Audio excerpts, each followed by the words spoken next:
Okay, so Timothée Chalamet just lost every single Oscar he was up for, and I'm honestly still shocked by how badly that went. This man showed up convinced he was winning. You could see it on his face, the way he walked in, everything screamed, "Tonight is my night." And then Michael B. Jordan and Sinners took over the entire show. Best actor? Michael. Best original screenplay? Ryan Coogler. Timothy got to sit there and watch it all happen. 0 wins. Walked out with nothing. Here's the thing though, I actually get why Sinners won. That movie is insane. Michael B. Jordan plays 2 completely different characters and you forget it's the same person. The way he switches between them, the little mannerisms, the voice changes, everything about it feels like 2 separate human beings. Add in the cinematography that had me pausing just to look at certain shots, the soundtrack that sets the entire mood, the casting that's perfect across the board. That's what gets you Oscars, not spending months on a press tour telling everyone you're amazing. Because that's what Timothy did. He went on every interview talking about how Marty Supreme is his best work, how he's been delivering incredible performances for 7 or 8 years, and people better start recognizing it. There's this clip where he's talking about being confident that by next summer, everyone will see how legendary his performance is. And he keeps saying he wants to speak his truth and not be afraid. And look, confidence is good. You should believe in your work. But when you're that loud about it and then you lose, people are going to laugh at you. Timothy used to be different. A few years ago, he had this whole indie film guy thing going, talked about books, seemed humble in interviews, acted like he was still figuring everything out. That version of him is completely gone now. He's with Kylie Jenner, he's making comments about opera and ballet that got those communities upset. He's walking around like he's already won everything. And people keep saying Kylie changed him, but that's ridiculous. The man is 30 years old. Nobody made him say those things about opera and ballet. Nobody forced him to be cocky in interviews. That's his personality coming through. Dating Kylie changes the optics, sure, changes how people perceive him, but his actual words and behavior, that's all Timothy. The Oscars itself was brutal for him. The host kept making jokes and everyone was laughing while Timothy had to sit there smiling like he thought it was funny. There was this whole bit about the opera and ballet communities attacking him, and you could tell he was dying inside but had to keep that smile going. He brought Kylie as his date, probably thinking she'd be there for his big winner speech, and instead she got to watch him become the joke of the night.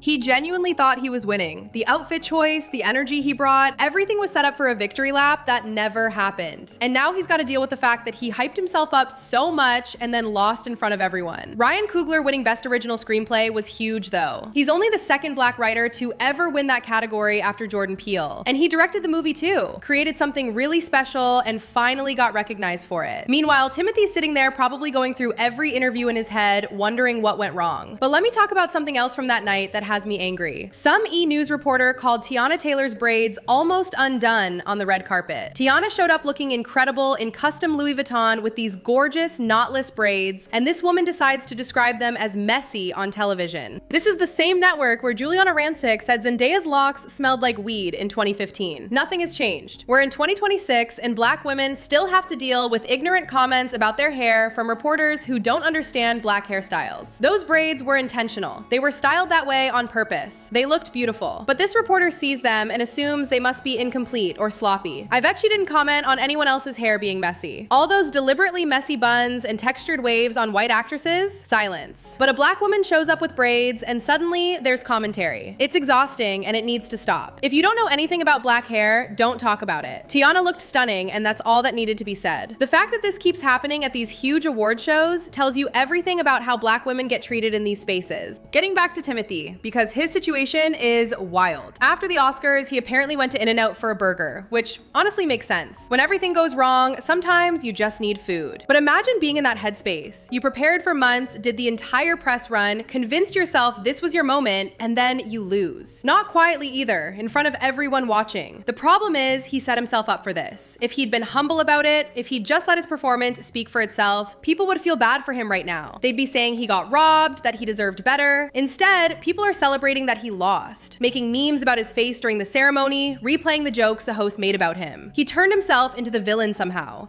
I don't think he's a bad actor at all. He's proven he has talent in other movies. But talent doesn't matter when you're up against something like Sinners. That movie operates on a completely different level. Everything about it was executed perfectly. It deserved those wins. What's interesting is other celebrities have done way worse and gotten less hate. Timothy made some arrogant comments and suddenly everyone wants him to fail. There are people in Hollywood with actual scandals who still work constantly. But the internet picked Timothy as the target and now he's getting destroyed. He'll probably be fine long term. This won't end his career. He'll get other roles roles, maybe adjust his public image, come back with less ego. But this specific moment, sitting at the Oscars next to Kylie Jenner while becoming the punchline of every joke, that's going to follow him. Every interview, someone will bring it up. Every award season, people will remember. Michael B. Jordan is celebrating his win. Ryan Coogler made history. The Sitters cast had the best night possible. And Timothy is trying to figure out how to recover from this. The real question is what he does now. Does he acknowledge he was too cocky? Does he try to rebuild his image with different role choices? Does the relationship with Kylie survive this? Because public failures like this put massive pressure on couples. Everyone's watching to see how Timothée Chalamet handles the biggest professional embarrassment he's had so far.